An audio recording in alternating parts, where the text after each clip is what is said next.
Fala, meus queridos, tá tudo jóia com vocês, queridos irmãos? Estamos começando mais hoje um dia de 3D, hoje é dia de papo reto aqui no 3D e nós estamos dando sequência aí, né, mantendo o play na série Paternidade. No último vídeo, na verdade no primeiro da série, nós falamos sobre paternidade falida e hoje eu quero falar com vocês sobre pai é quem cria. Então, depois daquela vinheta fera que a nossa produção entrega, nós vamos falar sobre paternidade. E aí, solta a vinheta, produção! Vai!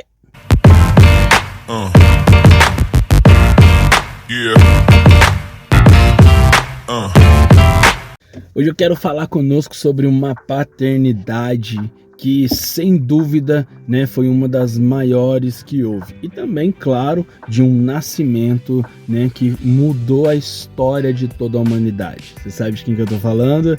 É claro, né, do nosso Senhor Jesus Cristo. Olha só o que diz em Mateus, capítulo de número 1, versículo de número 18. Presta atenção. Foi assim que nasceu Jesus Cristo. Maria, sua mãe, estava prometida para casar com José. Antes do casamento, porém, ela engravidou pelo poder do Espírito Santo. José, seu noivo, era homem justo e resolveu romper a união em segredo, pois não queria envergonhá-la com uma separação pública.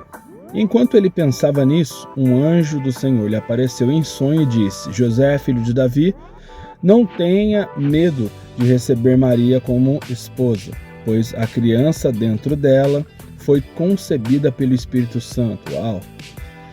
Ela terá um filho e você lhe dará o nome de Jesus, pois ele salvará o seu povo dos pecados. Tudo isso aconteceu para cumprir o que o Senhor tinha dito por meio do profeta.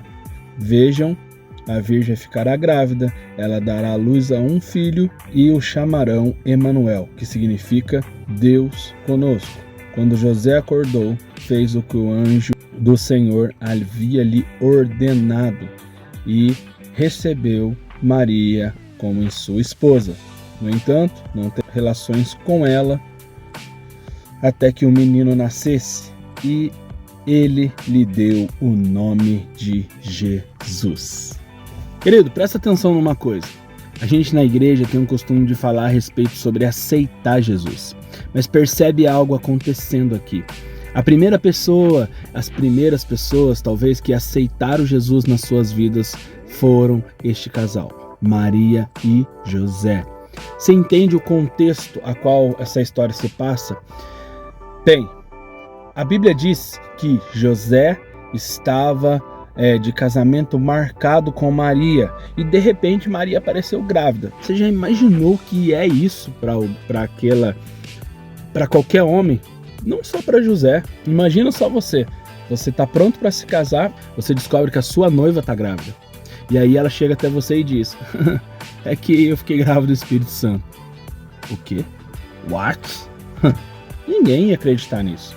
É muito difícil levar isso em consideração. Só que a Bíblia diz que José era um homem justo, um homem honesto, um homem correto. E ele não queria envergonhar Maria. Então, qual é a atitude que José vai tomar? Ele decide abrir mão dessa união em segredo, para não expor Maria à vergonha pública. E aí, de repente, quando ele deita para dormir, o anjo do Senhor, ele fala com José em sonhos. Para que ele recebesse Maria, ele explica todo o projeto de Deus para aquela criança, para aquela família. E então José toma uma decisão e ele decide receber, né, Maria como sua esposa e Jesus naturalmente como seu filho. E partindo desse ponto, eu quero falar sobre a paternidade de quem cria. Meu irmão, uma coisa que nós precisamos entender é que a maior dificuldade sobre paternidade é que a maioria de nós às vezes não teve um pai, não viveu uma paternidade legal ou não teve algo desse tipo. E isso gera uma restrição. Até mesmo quando a gente tenta entender Deus como um pai, né, a gente fica meio confuso e começa a pensar, poxa, como assim pai? Né? Porque a gente logo assimila essa palavra pai com o Deus Pai. E o que nós precisamos entender é que uma não tem nada a ver com a outra. Não tem nada a ver com a outra, tá? Foi uma das coisas que eu falei no vídeo anterior. Se você não viu, vai lá e assiste sobre paternidade falida. Mas a verdade é que José vai tomar atitude e ele decide cuidar de Jesus. E isso é algo muito importante. Jesus, como todos nós sabemos, ele tinha a missão. A missão de Jesus é tão importante que ela não acabou. Ela não se encerrou na cruz, mas ela continua até os dias de hoje. Até os dias de hoje, a missão de Jesus, ela ainda é fluente e ela ainda continua. E José vai ser esse precursor, ele vai ser esse pai, ele vai vir com essa paternidade para ensinar e direcionar Jesus no caminho que ele devia andar. Porque Jesus, ele sendo Deus, ele vai nascer no corpo de uma criança, necessitando das mesmas atenções naturais de qualquer outra criança. Então ele não sabia andar, comer, fazer suas necessidades sozinho. E então o pai e a mãe vão ter que ensinar estas coisas. Uma outra coisa é que José, além de ensinar Jesus tudo isso, ele também ensina Jesus a profissão de carpintaria, porque como nós sabemos, José era carpinteiro. E também José vai ser aquela pessoa que Deus vai usar a vida dele para moldar o caráter de Jesus. E José tinha plena consciência que Jesus não era filho dele de forma natural, ele não era um filho dele a partir do DNA, a partir, de uma relação entre homem e mulher e aí nasceu uma criança. Mas José não olhou para nenhuma destas coisas e, pelo contrário, ele se dedicou de forma intensa para poder fazer com que aquela criança se desenvolvesse, pudesse viver e romper em tudo que Deus tinha para ela. E por que eu estou dizendo isso? Talvez essa palavra hoje, ela possa servir para quem é líder, ela possa servir para você que é filho, para você que é pai, ela possa servir para qualquer pessoa, porque a palavra de Deus, ela não tem um modelo específico a qual ela faça sentido. A palavra de Deus, ela é viva e ela é eficaz, ela faz sentido para todos aqueles que têm a oportunidade de ouvir. E sabe o que eu quero dizer hoje sobre paternidade que cria? O que é criar alguém? É discipular, é direcionar, é ajudar essa pessoa a ter discernimento para resolver algumas coisas. Nos dias de hoje, nós estamos cercados de uma gama de pessoas que elas até têm informações bíblicas, mas não têm conseguido discernir o que é bom, o que é ruim, o que de fato Deus quer para elas ou não. E isso tem sido uma dificuldade muito grande para as pessoas. Por quê? Porque as igrejas, elas estão preocupadas não em formar novos discípulos como Jesus nos ordenou, mas elas estão preocupadas em inchar, em ter vários membros, várias pessoas, em se tornar igrejas de proporções, se tornar igrejas de peso, de tamanho. E nem sempre, com esse crescimento exponencial desorganizado, elas conseguem formar discípulos. E a paternidade da criação, a paternidade que gera essa criação, ela é muito importante. Porque quando José aceitou receber Jesus na sua vida, ele não estava apenas aceitando um cargo, mas ele estava se dispondo a fazer algo que ia além, que rompia todas as coisas na vida dele e de qualquer outra pessoa que estava ligada a ele. Ele estava se dispondo a viver de forma intensa e a direcionar aquele que seria o salvador da humanidade. Você consegue entender o que é isso? José, ele não só foi pai de Jesus, como ele preparou Jesus para aquilo que Jesus precisava viver, até Jesus se achegar no dia do seu batismo, ser batizado e então começar a viver tudo que Deus tinha para ele. Você entende como que isso é sério? Você entende como que isso é algo super importante? Então o que eu quero dizer para você, meu irmão, que é pai, para você que é líder?